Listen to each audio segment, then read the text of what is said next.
target 4 medali bisa lewat ya? Betul, mudah-mudahan 5 lah jadinya. Karena Indonesia kan lagi membutuhkan betul ini secara keseluruhan ya. Iya. Tapi penyelenggaraan SEA Games ini banyak kontroversi. Ya, salah satu juga di cabang olahraga badminton. Ada nomor beregu campuran. Kemudian ada Zhou Meng yang tampil. Ini menghebohkan dunia maya. Bagaimana menurut Bung Daryadi? Dia tidak terlihat lagi rekam jejaknya di turnamen senior sejak tahun 2000 sampai dengan 2023. Dan tiba-tiba dia muncul di Kamboja dengan nama yang berbeda, Kurong Meng. Yang cukup menarik, tahun lahirannya berbeda.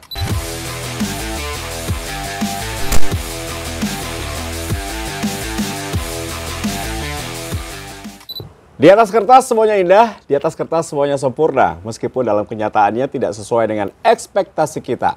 Tinggal bagaimana kita menyikapinya. Nah, kali ini kembali di atas kertas episode spesial badminton. Karena sebelah gue adalah the one and only Bung Daryadi. Apakah Bung Daran? Sehat ya Bung Dar? Baik, Bung Tio. Sehat ya? Mantap! Ini pasangan gue kalau di studio guys. Ya. Bung Dar, kita berbicara mengenai badminton SEA Games. Targetnya 4 medali emas. Kita sudah dapat 1. Ya, kemungkinan masih bisa lah kita memperoleh di perorangan. Bagaimana Anda melihat pencapaian sejauh ini kontingen Indonesia?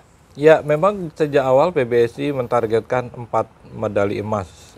Ini saya kira adalah target yang cukup realistis dan kebetulan, boleh dibilang tanda petik saya katakan kebetulan, event ini berhimpitan jadwalnya dengan pergelaran Piala Sudirman yang berlangsung di Suzhou, Tiongkok mulai tanggal 14 sampai 20. Ada 4 negara Asia Tenggara yang kebetulan akan tampil di ajang Piala Sudirman. Yang lolos ada Indonesia, Malaysia, Thailand, kemudian juga Singapura. Otomatis 4 negara ini harus berpikir dengan cermat bagaimana tetap bisa mengirimkan wakilnya di SEA Games dan juga mengirimkan wakilnya yang terbaik pastinya di Sudirman. Kenapa saya katakan yang terbaik harus di Sudirman? Sudirman ini merupakan turnamen pertama untuk penghitungan poin menuju ke Olimpiade Paris. Jadi jelas ini akan jauh lebih penting buat para pemain. Sehingga negara-negara peserta, terutama 4 negara Asia Tenggara ini pastinya akan mengutus yang terbaik untuk berangkat ke Sudirman. Sementara akhirnya yang tampil di Kamboja boleh dibilang dalam tanda petik adalah pemain-pemain lapis kedua ataupun pemain-pemain yang masih muda. Kita lihat bagaimana kekuatan dari Thailand, kemudian Malaysia, mereka boleh dibilang hanya mengutus pemain-pemain yang usianya relatif muda. Thailand pun di sektor putri boleh dibilang beruntung, mereka punya 5 pemain tunggal putri yang lapisannya boleh dibilang beda-beda tipis. Ada Ratchonok Intanon, Ponpawi, Busanan, kemudian ada Chaiwan, ada Supanira Katetong. Sehingga ketika yang di atas ini berangkat ke Suzhou, mereka masih punya 2 pemain, ada Chaiwan sama Katetong. Kemudian Indonesia sendiri ini juga beruntung, paling tidak di sektor ganda putra kita punya 6 pasangan. Punya 6 pasangan yang kekuatannya boleh dibilang cukup merata, sehingga ketika 2 pasangan diberangkatkan ke Suzhou, kita masih punya 2 lainnya yang masih cukup solid untuk bertarung di SEA Games, yaitu ada Bagas Fikri, kemudian juga ada Yeremia Pramudia. Kemudian di tunggal kita beruntung selain ada Jojo dan Ginting yang mungkin akan bergantian mereka nanti main karena hanya 1 pemain saja kan nanti pilihannya. Kita masih punya, tadinya ada Cesar yang akan diberangkatkan Kamboja, namun dia mengalami cedera betis sehingga batal berangkat. Namun tetap masih ada Chico, kemudian ada Christian Adinata. Jadi 2 pemain ini pun lumayan cukup solid kekuatannya. Kemudian di ganda campuran kita juga punya pemain yang cukup baik, ada Rehan Lisa yang ditugaskan ke Kamboja, sementara yang berangkat di Suzhou kita masih punya Rinopita, kemudian juga ditambah dengan Dejan Gloria. Walaupun dia ada di luar pelatnas, namun penampilan Dejan Gloria memang cukup menjanjikan sehingga dia menjadi satu-satunya pasangan dari luar pelatnas yang akhirnya masuk bergabung untuk berangkat ke Suzhou. Nah, situasi ini boleh dibilang sangat menguntungkan buat Indonesia. Karena ketika negara-negara lain kebingungan untuk membagi kekuatannya, sehingga yang berangkat ke Kamboja ini adalah relatif pemain-pemain muda. Dan Indonesia masih punya kekuatan walaupun lapis kedua, tapi kekuatannya cukup baik. Sehingga target 4 medali emas pun saya kira cukup realistis, bahkan bisa lebih. Saya katakan demikian karena ternyata di sektor ganda putri pun Thailand tidak punya pilihan. Akhirnya harus memberangkatkan Rawinda dan Jongkolpan serta Aimsat bersaudara untuk berangkat ke Suso setelah mereka main bergu. Jadi di perorangan mereka nggak tampil. Ini peluang besar pastinya buat dua pasangan Indonesia di ganda putri. Ada Ana Tiwi yang tentunya peluangnya akan lebih besar dibandingkan ketika misalkan Rawinda dan Jongkolpan main ataupun Aimsat juga main. Kemudian juga di ganda putra ini saya kira emas wajib lah, karena jangan sampai lolos. Ya, betul ya, karena memang dengan reputasi Bagas Pikri juara All England, Yeremia Pramudia juara Asia, kalau melihat komposisi pasangan-pasangan pesaingnya boleh dibilang tidak ada yang levelnya setara dengan mereka. Kemudian juga di ganda campuran pun demikian, Rehan sama Lisa, kemudian juga ada Zakaria juga sama juga, mereka punya adalah dua pasangan di atas bawah. Jadi saya melihat peluang untuk terjadinya final sesama Indonesia ini cukup terbuka, paling tidak ya di ganda putra, di ganda putri, kemudian di ganda campuran. Hanya di tunggal putra ini kan ketika tunggal utama Singapura, Loh Kin Yew juga harus berangkat ke Suso, kemudian juga Sitikom Tamasin juga tidak main di perorangan, sehingga halangan terbesar ini boleh dibilang ganjalannya tinggal dari Leong Junhao dari Malaysia. Walaupun secara peringkat memang Leong itu jauh di bawah Chico, namun faktanya ketika bertanding kalah, di perorangan kemarin ternyata Chico kalah. Ini yang membuat kita sedikit worry. Tidak boleh main-main nih dengan Leong Junhao gitu. Memang skenarionya besar kemungkinan bisa jadi Christian akan ketemu dulu dengan Leong di semifinal, dan siapapun yang menang rasanya Chico sudah menunggu di final, karena melihat lawan-lawan dari Chico di grup atas boleh dibilang di atas kertas bisa diatasi oleh Chico. Jadi mudah-mudahan kalau Christian bisa melewati Leong, bisa terjadi juga final sesama Indonesia di tunggal putra, Bung Tio. Ya, Bundar, kalau melihat tadi Anda sempat menyatakan ya bahwa pembagian kekuatan. Nah, menurut Bung Daryadi, apakah ada miss ataukah sudah tepat ini apa yang dilakukan oleh PBSI membagi dua tim, satu berangkat ke Susau, yang satu berangkat ke Kamboja dengan pembagian dua tim? Ya, saya kira dengan pembagian yang dilakukan saat ini adalah komposisi yang sudah sangat pas ya. Pas ya? Ya, karena dari sektor tunggal putra juga sudah dibagi, karena kita kan punya stok pemain kan boleh dibilang dari tunggal itu kan urutannya kan Ginting, Jojo, kemudian juga Cesar, Chico. Jadi dua ke Suso, dua ke Kamboja. Walaupun pada akhirnya Cesar tidak jadi, namun masih ada Christian. Begitu juga di sektor tunggal putri, kita punya Grego dan Putri KW. Ini dua pemain ini yang boleh dibilang yang memang bisa silih berganti bertugas, tinggal siapa yang akan dilawan nanti. Kemudian di bawahnya memang gapnya setelah Putri KW ini yang cukup jauh ya. Terdekat kan ada Komang, kemudian juga ada Esther, kemudian juga ada Mutiara. Sebetulnya ada beberapa nama, ada Stefani Wijaya. Namun dengan kekuatan seperti ini, jika dihadapkan dengan pemain-pemain dari ataupun negara-negara pesaing di SEA Games Kamboja ini, sebetulnya lawan berat mereka kan hanya dari Thailand. Jadi saya kira komposisi ini sudah cukup baik ya, baik di ganda putra, kemudian di ganda putri, juga susunannya sudah benar. Tahun lalu kan yang diandalkan adalah Apri dan Fadia yang merebut medali emas di Vietnam 2021 yang digelar 2022. Sekarang dia menjadi pasangan andalan kita di Suso, sehingga berikutnya masih di bawah masih ada Ana Tiwi. Rasanya tanpa pesaing-pesaing dari Thailand, peluang Ana Tiwi juga cukup besar, Bung Tio. Ya, jadi tadi Anda mengatakan bahwa 5 kemungkinan nomor perorangan, ini sangat besar kemungkinannya kita bisa 4 All Indonesian Final ya. Hanya saja memang tadi tunggal putri tidak disebut oleh Bung Daryadi. Tunggal putri apakah memang terlalu jauh nih jaraknya antara Lalindrat dengan Supadida kepada Komang dan juga Esther? Ya, kita berkaca saja pada tahun lalu ya. Ketika kan tahun lalu boleh dibilang kekuatan Thailand kan hanya minus Ponpawi Chosuong. Betul.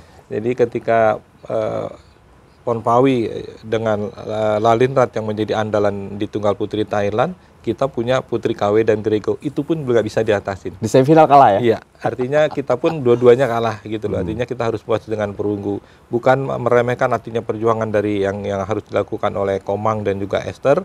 Namun kalau melihat jam terbang, kemudian juga pengalaman, kemudian juga kualitas bermain, pastinya memang harus kita akui, dan itu sudah dibuktikan di final kemarin di bergu putri. Walaupun kita memang sudah berhasil mencapai final, namun ketika dua pemain ini saling dibenturkan, Chaiwan ketemu dengan Komang, kemudian juga Katetong ketemu Esther, faktanya memang dua pemain kita ini kan kalah 2 game langsung. Jadi memang apakah skenario tahun lalu akan terjadi lagi? Tentunya kita berharap akan ada kejutan juga dari Komang, belajar dari kekalahan kemarin melawan Chaiwan, mudah-mudahan, karena memang boleh dibilang Komang ini kan lapisan ketiga yang terdekat dengan Putri KW, yang diharapkan dia bisa segera mentas, karena tidak bisa selamanya kita terus bergantung kepada dua pemain ini, hanya Grego dan Putri KW tentunya, Bung Tio. Ya, dan kita harapkan bahwa ini mereka akan tampil all out, tampil lepas, bisa memberikan kejutan. Tapi kita yakin ya, Bung Dar ya, ini target 4 medali bisa lewat ya? Betul, mudah-mudahan 5 lah jadinya. Karena Indonesia kan lagi membutuhkan betul ini secara keseluruhan ya. Target 69 medali, targetnya ada di 3 besar, namun sempat di awal menjanjikan peringkat 2 di bawah Kamboja. Sekarang kita lihat bagaimana Vietnam, kemudian Thailand sudah melepas rem tangan mereka. Betul. Kemudian sudah mulai melesat, dan kelihatannya Indonesia target 69 ini dengan SEA Games yang tinggal beberapa waktu lagi ternyata belum ada separuhnya. Artinya memang badminton sangat diharapkan untuk memberikan kontribusi, awalnya 4, mudah-mudahan bisa jadi 5, Bung Tio. Ya, itu yang indah-indahnya, Bung Dar. Tapi penyelenggaraan SEA Games ini banyak kontroversi. Ya, salah satu juga di cabang olahraga badminton. Ada nomor beregu campuran. Kemudian ada Zhou Meng yang tampil. Ini menghebohkan dunia maya. Bagaimana menurut Bung Daryadi? Ya, saya kira memang ini adalah kalau boleh dibilang tanda petik ya cerdik-cerdiknya tuan rumah ya. Cerdik-cerdiknya tuan rumah. Ya, mereka coba bagaimana mencari celah supaya bisa mendapatkan medali. Karena kalau mereka sadar betul kalau main yang di normal bergu putra, bergu putri, mereka pasti kalah. Jadi ketika mereka usulkan satu event tambahan, namanya disebut dalam kurung spesial event, dengan format Piala Sudirman, tapi itu masih ada syarat, lain. Tidak boleh ikut ya. Indonesia, kemudian Thailand, Malaysia, Singapura tidak boleh ikut. Jadi yang boleh ikut mereka atur semua. Hanya dihitung mereka adalah Kamboja, Laos, kemudian Myanmar, Brunei, Timor Timur. Jadi sudah dengan kekuatan seperti itu, jadi mereka sudah akan ketahuan bahwa mereka akan punya peluang setidaknya lolos ke final. Dan memang sempat heboh juga munculnya nama Zhou Meng. Ya. Ini adalah kalau dilihat dari data BWF, Zhou Meng secara dengan asal negaranya di China, memang anak ini kan sebetulnya cukup istimewa ketika di junior. Tahun 2019 dia menjadi juara Asia, kemudian di kejuaraan dunia junior di Kazan di tahun 2019 di Rusia, dia sampai final, walaupun akhirnya dia kalah dari Riko Gunji dari Jepang. Sehingga anak ini memang potensial. Namun rekam jejaknya setelah... Ini siapa ya, Bung Dar? Ya, ini memang dia kan lahiran 2001. Artinya memang masih cukup muda, namun sejak tahun 2019 boleh dibilang dia sudah nggak muncul lagi di turnamen-turnamen level senior. Artinya memang mungkin kendala dari pandemi ataupun dengan masalah di internal sana di China, sehingga dia tidak terlihat lagi rekam jejaknya di turnamen senior sejak tahun 2000 sampai dengan 2023. Dan tiba-tiba dia muncul di Kamboja dengan nama yang berbeda, Kurong Meng, yang cukup menarik. Tahun lahirannya berbeda. Oh, berbeda? Ya, artinya di data yang di Kurong Meng, yang nama dengan Kurong Meng di Kamboja ini lahiran 2002. Tanggalnya pun berbeda, walaupun bulannya sama. Artinya dia hanya lebih muda 1 tahun ketika untuk memperkuat Kamboja di ajang SEA Games ini. Jadi pertanyaan apakah sah atau tidak untuk seorang Zhou Meng main di SEA Games ini? Tentunya kuncinya untuk main di sebuah event ini kan ketika verifikasi dilakukan adalah paspor. Betul. Ya, seorang pemain, andai kan dia sudah punya paspor Kamboja, ya sah-sah saja, walaupun dia ganti nama ataupun datanya akhirnya dipalsukan, memang patokan dari ini adalah di paspor itu. Sama dengan yang dilakukan oleh BWF, adalah pegangannya adalah paspor. Jadi ketika dia didaftarkan sudah memiliki paspor Kamboja, dia sah-sah saja main. Jadi kalaupun diprotes nggak akan bisa gitu loh. Karena kita ketahui contohnya pemain-pemain yang naturalisasi ataupun pindah negara kan bukan cuma Zhou Meng. Kita lihat Loh Kin Yew, dia adalah aslinya kan bukan orang Singapura. Dia kelahiran Penang, orang tuanya juga masih ada di Penang. Jadi akhirnya dia bergabung ke Singapura sejak usia 14 tahun. Dan ketika dia sudah main dengan paspor Singapura, si Malaysia pun tidak bisa protes. Ya kan? Kita flashback jauh ke belakang, tahun 2004 ketika Mia Audina naik podium di Olimpiade Athena 2004 dapat medali perak, tapi bukan untuk Indonesia. Untuk Belanda. Untuk Belanda. Apakah Indonesia bisa protes? Tidak bisa. Karena dia sudah pegang paspor Belanda. Jadi faktanya memang seperti itu. Jadi andaikan si Krong Meng ataupun Zhou Meng orang yang sama, dia main untuk di SEA Games dengan membela Kamboja dan dia sudah pegang paspor Kamboja, siapapun tidak bisa protes, saya kira.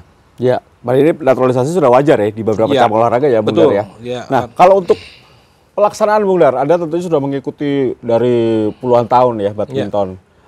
Kamboja seperti apa dalam pelaksanaan SEA Games kali ini? Ya, saya kira pastinya ketika menyelenggarakan SEA Games ini kan mereka tidak bisa sendiri. Artinya mereka tetap di bawah supervisi dari Badminton Asia. Karena SEA Games ini kan supervisinya bukan BWF, tapi Badminton Asia. Karena memang tidak ada poin BWF yang diperbutkan ataupun diberikan di event ini. Secara keseluruhan saya kira sih sudah berjalan cukup baik. Walaupun ada kontroversi, mungkin saya kira hanya cabang tambahan situ saja. Saya kira negara-negara lain juga memaklumi. Karena bagaimanapun Kamboja juga ingin sukses sebagai penyelenggara, juga sebagai prestasi, walaupun memang secara prestasi yang mereka dapatkan dari cabang-cabang mungkin yang olahraganya, kalau kita menurut ini cabang apa sih, aneh betul, kita nggak pernah dengar kan gitu. Tapi itu biasa terjadi saya kira ya. Jadi karena kalau mereka sadar ketika mereka bertarung di cabang-cabang Olimpik nggak bakal menang. Artinya ketika dengan bagaimana caranya cabang-cabang yang non-Olimpik mereka punya kesempatan untuk mengusulkan untuk dipertandingkan, itu sah-sah saja. Jadi artinya itulah kesempatan yang dimanfaatkan dengan baik oleh Kamboja.